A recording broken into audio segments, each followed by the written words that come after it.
Hello, you are watching the Supply Chain Digital Show brought to you by Supply Chain Digital Magazine, Procurement Magazine, and BizClick. My name is Sean Ashcroft. I am Editor-in-Chief of Supply Chain Digital. Now, in this show, we bring you all the latest news, views, analysis, opinions from the world of supply chain, logistics, procurement, right here on LinkedIn and also on other channels, including YouTube. Now, it's been a while since we were with you back in late November, I believe. It's great to be back. From now on, we're going to be joining you at the same time on the final Thursday of every month. So look out for us around that time. Now, at this point, it's my pleasure to welcome Procurement Magazine's editor, Ilkan Ozsevim. Hey, Ilkan, how are you doing this Thursday?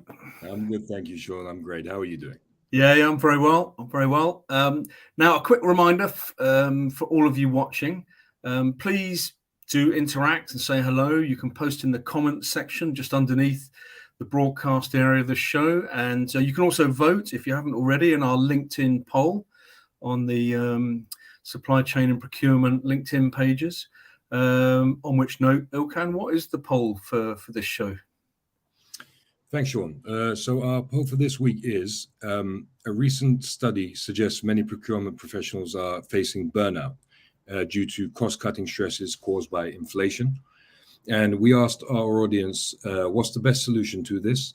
Is it A, hire more people, B, to invest in AI and ML tech, or C, better training? And what are your thoughts on that, Sean?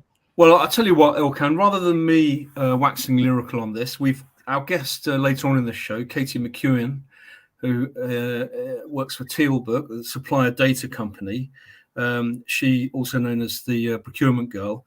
Why don't we let her sort of take us through some of those options, and she's going to have far more insight than us. That's great. So let's move on to news, shall we?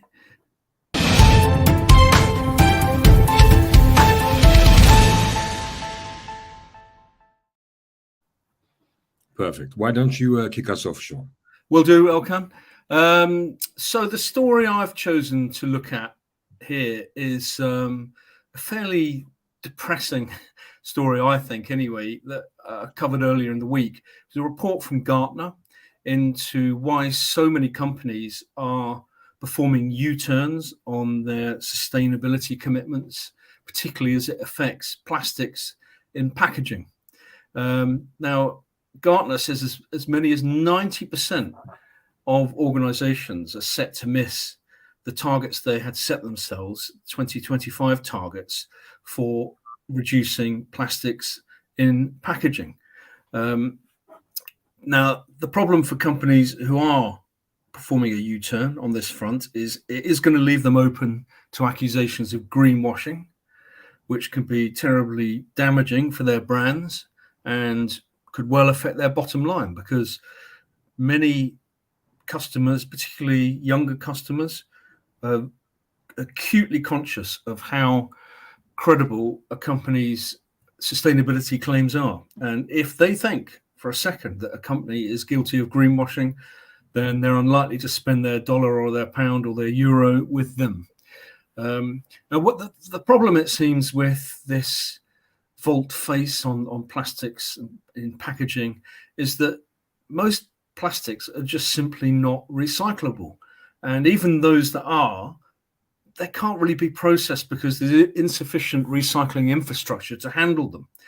And also the aftermarket for recycled plastics just, isn't mature enough. So there are quite strong mitigating circumstances, but Gartner strongly advises companies to communicate very clearly around this issue. And a lot of the companies will instead be looking at the product life cycle assessment for their products, looking to cut the overall carbon footprint of their products throughout the life cycle. And Gartner says, well, that's a credible thing to do, but companies just have to be sure that they're communicating loud and clear to stakeholders, customers, and investors about the progress they're making on that front. So anyway, moving on from supply chain to procurement, what's caught your eye, Ilkan? Thank you, Sean. So the story I want to discuss is titled "Germany Trailblazes the Coming EU Corporate Sustainability Laws." But of course, this story is much wider than just Germany. The story takes its lead firstly from research carried out by Inverto, which reveals that 93% of businesses now have a corporate sustainability strategy, either in place or underway. But the study also shows that 39% of businesses do not yet have a procurement sustainability strategy in place or in progress. Now, with net zero goals fast approaching, many companies are being seen as not doing enough to achieve these goals. So governments have actually started to, let's say, entice organizations towards achieving sustainability objectives. As of this year, Germany has become the first country to penalize companies for failing to identify risks of environmental destruction or even human rights violations in their supply chains, codifying D&I as well as ESGs into law. Under the Supply Chain Due Diligence Act, businesses can be fined up to 2% of their revenues, which is actually very high, especially if you're considering major companies. A move which is expected to be a major catalyst towards corporate sustainability. The Act applies to companies with more than 3,000 employees from the 1st of January 2023, this year, and will apply to those with more than 1,000 employees from 2024 onwards. This enshrining into legal mandate of sustainability objectives by Germany, as well as D&I, is seen as indicating that more governments are soon to institute such laws, and that sustainability efforts will be backed by this kind of legislation and enforced by financial penalties across the globe. A significant, controversial, and very interesting development in sustainability efforts. It certainly is, Ilkan. I mean, I've done a piece on something relating to the German supply chain law recently as well. And the fact of it is, it may be a law that has been passed in Germany, but it potentially could affect virtually every supply chain in the world, certainly that involves German suppliers. So it does put pressure on companies across the world to assess and monitor the compliance of their own suppliers.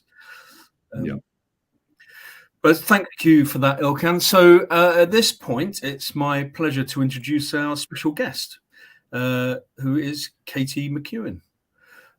Katie is a community advocate for Tealbook, a company whose solution provides procurement professionals with dynamic supplier data. Katie is also known widely on LinkedIn and beyond as the Procurement Girl. And she says one of her primary motivations is to encourage people to stay in the procurement profession. Welcome, Katie. Hello. Thank you all so much for having me. I'm so happy to be here. No, it's an absolute pleasure, Katie. So maybe I could just begin by asking you to introduce Tealbook, what it is they do briefly, and also a little bit about your own background, Katie. Yeah, I'd love to. So Tealbook's doing something pretty cool. It's a new category. Nobody has been able to touch it or was even willing to look at it. But our CEO, Stephanie LaPierre, was like, the procurement foundation was built on a finance tool, right? We went out and we got all these new plug and plays, best in class bolt-on tools. And we have all of this data across a dispersed landscape. And you've got all these different pockets that a lot of times procurement professionals don't have access to. So her vision was to take that data and make it available, supplier data, and make that available at any point in the source to pay lifecycle, cleaning that data, enriching it, making it actionable and available at any point in the procurement process. So she coined the term data foundation, and that's Tealbook's vision. We help with supplier diversity, ESG goals, and we help with nearshoring too. So if you need to get your suppliers back on the shore, we're here to help you. That's great. And what about your own background, Katie? What brought you to procurement, and what's kept you in it?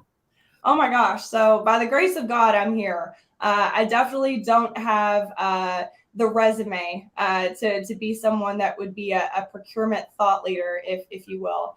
I am basically a vessel for procurement people. I've built a community with them, with Procurement Unleashed, and I've learned a lot from them. And I basically tell everyone how awesome procurement it is and what I'm learning from my mentors in the space. When I first got into procurement, I would talk all the time about how awesome procurement was, and people would be like, "I'm sorry, what is procurement?" And so it kind of got started like, "Hey, yeah, you're that girl that talks about procurement. You're the procurement girl." And I was like, "Yes, I am." And I branded myself that way, and it's been exciting. But my mission and my motive is to elevate procurement, make them rock stars in the space. I do that by giving them tips and tricks. I talk to them about how to sell and market procurement internally. And I do that through Procurement Unleashed, which is sponsored by Tealbook. And that's where procurement leaders gather together and we just get real about procurement and talk about things that, maybe analysts and consultants don't really know about because they're not on the field doing the work. So it's a lot of fun and I'm really enjoying it. Well, it's certainly, I think that'll be obvious to anybody who's watching this, Katie. But in my intro to you, I mentioned that one of your key motivations is helping to keep people in the procurement profession. And as part of this show, we're looking at a reader poll that we ran that was talking about burnout in the procurement profession because everybody's so put upon. In the wake of COVID and post-pandemic shocks are carrying on, and there's the war in Ukraine, inflation. I mean, it just goes on and on. But we asked our LinkedIn followers what they thought the best remedies for burnout and stress in procurement were, and we gave them options, including employing more people, sinking more cash into automation, machine learning, and then offering better training. What's your take on those options? Which would you advise companies to follow if their procurement function is overwrought and stressed out? Yeah, definitely. I'm so glad that we're talking about this. This is such an important issue. Within the community, I talk to procurement leaders all the time, and they have this. They want to be excellent in everything that they do. And that requires knowledge on every point of the business. And it can almost be obsessive to a point because you have to consider so much. Procurement is really hard to turn off, right? Because things are always changing. You turn on the news in the morning, you're like, okay, this is going to impact me today. So I believe that is a huge piece of the burnout, is just not being able to turn it off. I speak a lot to procurement moms and dads with young children, and they're really struggling trying to balance, home life and procurement, because procurement just doesn't stop. I mean, we joke and say, you don't tell a procurement professional have a great weekend, because that's like, telling somebody who works in the restaurant industry have a great weekend. It just doesn't apply. So I don't think that there is one cure-all. I don't think one piece of the pie is going to fix the whole problem. I think it's going to take technology, it's going to take people, it's going to take hiring, and it's going to take education. To start, I think that we need to widen the scope of how we hire for procurement. We don't have to hire people that have procurement backgrounds. We don't have to hire people that have the degrees or the certifications in place. If we widen that scope, we're going to have a greater opportunity to fill those talent gaps, which is a huge problem right now within procurement. We can't get people to get into these roles. So that's putting burnout on folks too. You could implement a new tool like Tealbook, and it, of course, would make your life easier. But if you don't have those people in place, those processes and those loops already established and stakeholder sign-offs, that's going to increase your burnout as well. Because I think that we've learned that more systems and more technology don't necessarily make our life easier. They can at some point make our life more complicated, because it's just one more portal, one more thing you have to check on, one more thing you have to sell internally. So getting data first, setting those processes, getting those people in place, and then doing a holistic marketing campaign where you're talking about training, change management, educating the CEO, because the CEO doesn't get it in 2023. They don't get what procurement does. They're so fixated on cost savings and all these news reports about inflation and how terrible things are. It's putting pressure on the CEO, and he's putting all that pressure on procurement, saying, we got to deliver, and they don't understand the scope of cost savings and impacting the bottom line. How do you go about educating CEOs then, Katie? How do you get access to them? And once you have got access to them, what do you say to them? Well, I'll be honest with you, Sean, I'm a little bit of a rebel, and I believe in do what you think is right and ask for forgiveness later. Be aggressive, be persistent, always be respectful, always be nice. You'll win that way. But make sure that you're persistently reaching out to the CEO and do it consistently, right? And target them just like you would if you were a salesperson going after a new prospect. LinkedIn, email, whatever you can do to get in front of them. Talk to your manager, talk to your leader of your department, and say, I have some really cool ideas that I'd love to share with leadership. I love that opportunity. And any CEO that's worth his salt is going to talk to procurement. And if they don't recognize that maybe there's a gap in their knowledge base of what procurement does, and they're not willing to open that door and have that conversation, maybe you should move on to a different company. John, what have you got any examples of companies whose CEOs definitely do get procurement and who could be thought to take a best practice approach, to that function? Yes, it's so cool because it makes such a big impact. I don't know if I'm at liberty to say the actual company's name, because I don't want to get my hand slapped on that one from my beloved community members that tell me all this stuff in confidence. But one company in particular, Fortune 100 company, huge, CEO meets with procurement once a week to discuss key suppliers. Once a week. I mean, that's revolutionary right there. And yeah, I mean, my procurement friend's not burnout. He's loving life. So, and he's been doing this for 30 plus years. It sounds like it shouldn't be revolutionary somehow. That sounds like that should be the normal course of things. It's like procurement is all about the rules, following the rules. And at some point, we're going to have to break them, and we're going to have to go against the status quo and do something differently. Because, I mean, nothing's going to change if we keep doing the same thing over and over. And that's in my conversations with procurement, it's like, we're not building for our tomorrow. We're building for the next generation's tomorrow. Sure.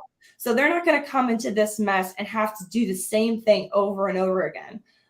We want to change it once and for all. That's the mission. So if if you need to recruit more people and good people, how do you attract them if the work is so stressful and time consuming? Well, you don't go into procurement if you want to call it in. You want to go into procurement because you want to drive change. The impact that procurement can have on the bottom of the supply chain, when you think about slavery, when you think about the environment, when you think about creating a more diverse and sustainable environment for everyone, that procurement holds the keys to that. So if you're a person who really wants to make an impact, really wants to drive change, like procurement's for you. You may not get the glory and the pats on the back, but forgive me, but the badass procurement professionals that I know, they don't need it. And I do think that there's this kind of element of, you're not a showboat person. You're a person who just rolls up your sleeves and you get to work.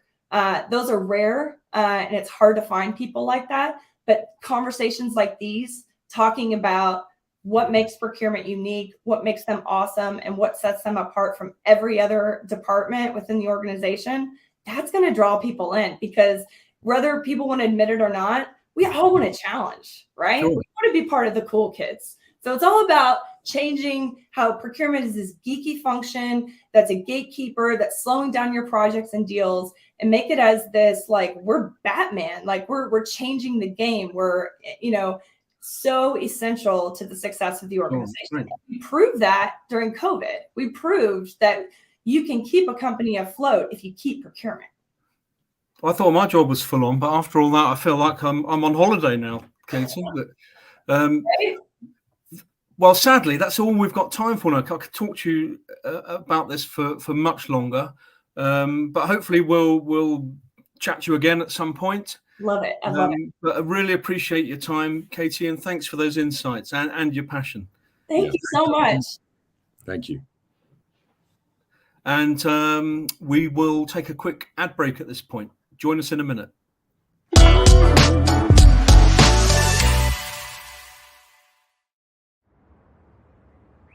Wind River is working with Vodafone to enable the first commercial 5G O-RAN solution in Europe. My name is Kevin Dallas. I'm the CEO of Wind River. Wind River is a leader in intelligent edge software. Some of the iconic projects that our technology is being used in include the Mars rover, the James Webb Telescope, through to Airbus airplanes, and smart factories with companies like KUKA. At Wind River, we're strategizing around this future of telecommunications by enabling a new cloud-native Open RAN solution. This cloud-native Open RAN solution allows our customers to realize a disaggregated solution, which is the definition of O-RAN. Vodafone picked Wind River for their cloud-native O-RAN solution because Wind River is the only company that has delivered on a commercial network with Verizon in the US. Where do we see the needs of Open RAN going? In two areas: for consumers, delivering the high performance, low latency network for consumer scenarios, and finally, making sure that we deliver on the operational tools to drive operational efficiencies.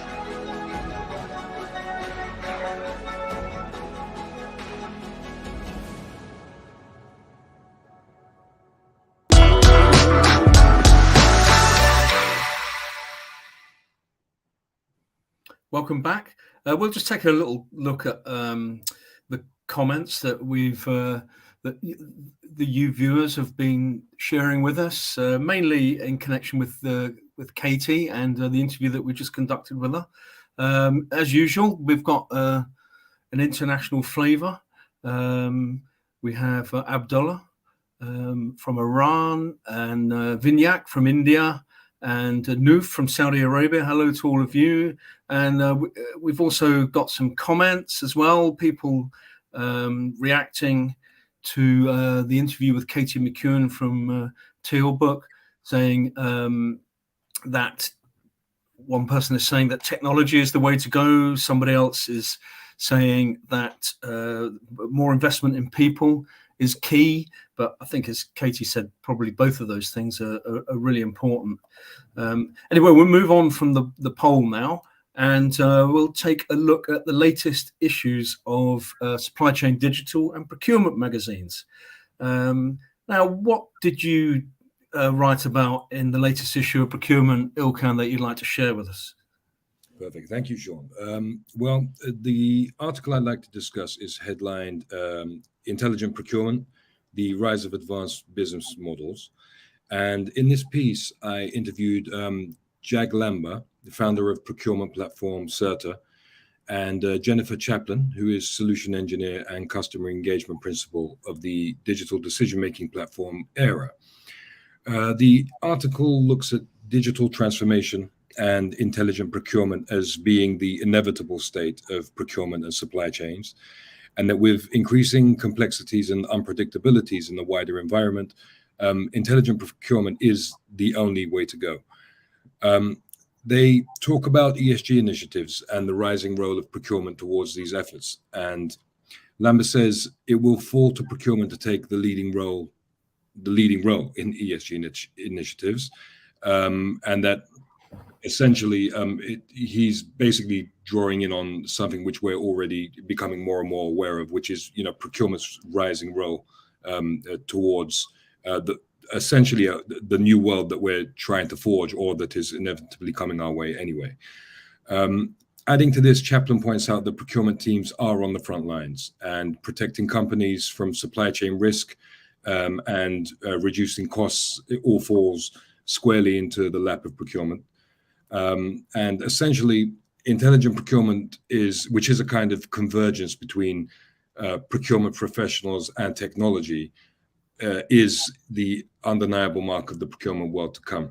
And that any kind of procurement professionals or organizations who are hesitant about incorporating any kind of technological transformation into their organization, they really need to consider that without doing so, they will be left behind, and that the many benefits that come along with this digitization need to be taken on board. It's either that or they will be left behind in the ultimate end.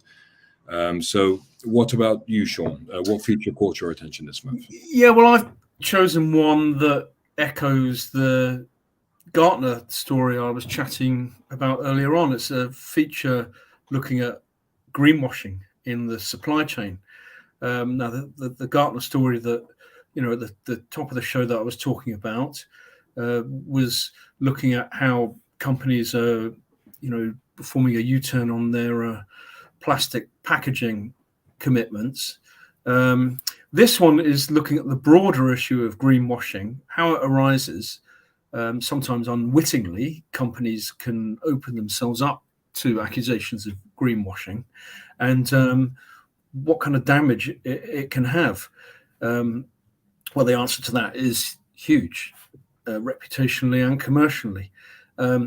So I was looking at how companies can avoid greenwashing in their supply chain. And one thing that I was told by, a couple of well-placed people I interviewed for this was that companies must be absolutely meticulous when it comes to communicating around sustainability. So language like our company is better for the environment, our products are more sustainable. It actually sounds like greenwashing. It's too vague. It needs to be specific, and not just specific, but also verifiable.